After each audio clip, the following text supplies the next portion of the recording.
غرض جب طالوت فوجیں لے کر چلا تو اس نے کہا کہ اللہ تم کو ایک نہر سے آزمائے گا، جو اس میں سے پانی پی لے گا وہ میرا نہیں، اور جو نہیں پیے گا وہ میرا ہے، مگر کوئی ہاتھ سے چلو بھر پانی لے لے تو خیر کوئی بات نہیں۔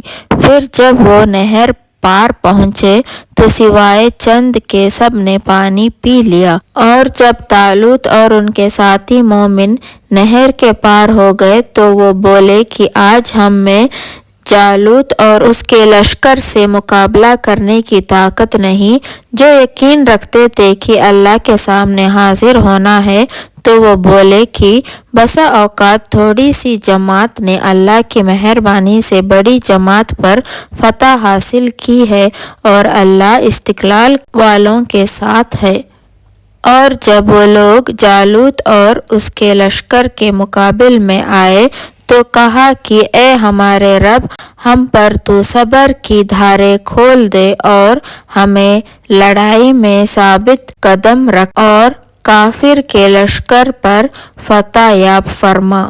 تو طالوت کی فوج نے اللہ کے حکم سے جالوت کے لشکر کو ہزیمت دی، اور داؤد نے جالوت کو قتل کر ڈالا، اور اللہ نے اس کو بادشاہی دی اور دانائی بخشی، اور جو چاہا سکھایا۔ اور اگر اللہ ان کو ایک دوسرے پر چڑھائی اور حملہ کرنے سے نہ روکتے تو ملک تباہ ہو جاتا، لیکن اللہ اہل عالم پر بڑا مہربان ہے۔ یہ اللہ کی آیتیں ہیں جو تم کو سچائی کے ساتھ پڑھ کر سناتے ہیں۔ اور اے محمد صلی اللہ علیہ وآلہ وسلم، بلا شبہ تم رسولوں میں سے ہو۔ ان رسولوں میں سے ہم نے بعض کو بعض پر فضیلت دی ہے، بعض سے اللہ نے گفتگو کی اور بعض کے مرتبے دیگر امور میں بلند کیا ہے۔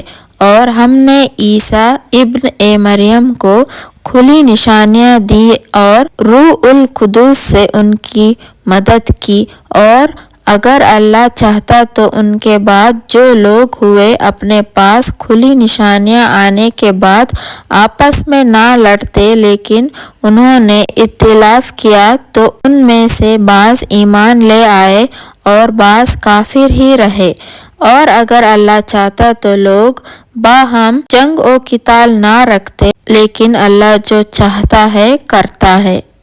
اے مومنو، جو مال ہم نے تم کو دیا ہے اس میں سے اس دن کے آنے سے پہلے خرچ کر لو جس میں نہ عمل کا سودا ہو اور نہ دوستی اور سفارش ہو سکے، اور کافر لوگ تو ہیں ہی بڑے ظلم کرنے والے۔ اللہ ہی معبود برحق ہے، اس کے سوا تو کوئی معبود ہے ہی نہیں، وہی ہمیشہ زندہ اور قائم رہنے والا ہے، اسے نہ تو اونگ ہی آتی ہے اور نہ نیند، ہر چیز اسی کی ہے جو آسمانوں میں اور زمین میں ہے۔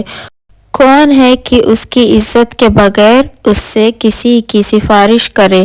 جو لوگوں کے روبرو ہو رہا ہے اور جو ان کے پیچھے ہو چکا ہے وہ سب اللہ کو خوب معلوم ہے، اور وہ اللہ کے علم میں سے ذرا برابر بھی کسی چیز پر کوئی احاطہ نہیں کر سکتے، مگر جس قدر چاہے اسی کی بادشاہی اور علم آسمانوں اور زمین میں سب پر حاوی ہے، اور اللہ کو ان کی حفاظت کوئی دشوار نہیں، وہ بڑا عالی رتبہ اور جلیل القدر ہے۔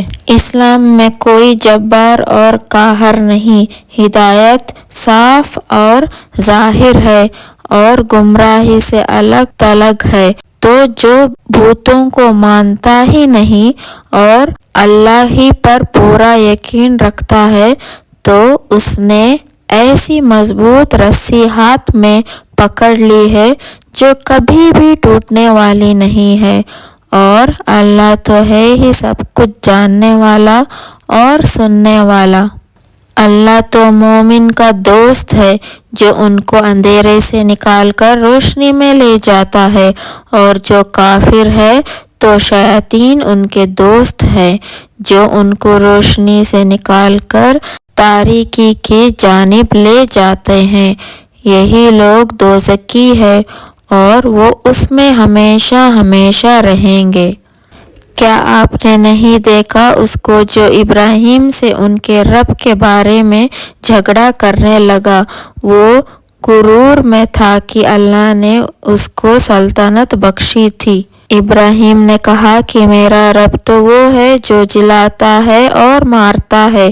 وہ بولا کہ جلا اور مار تو میں بھی سکتا ہوں۔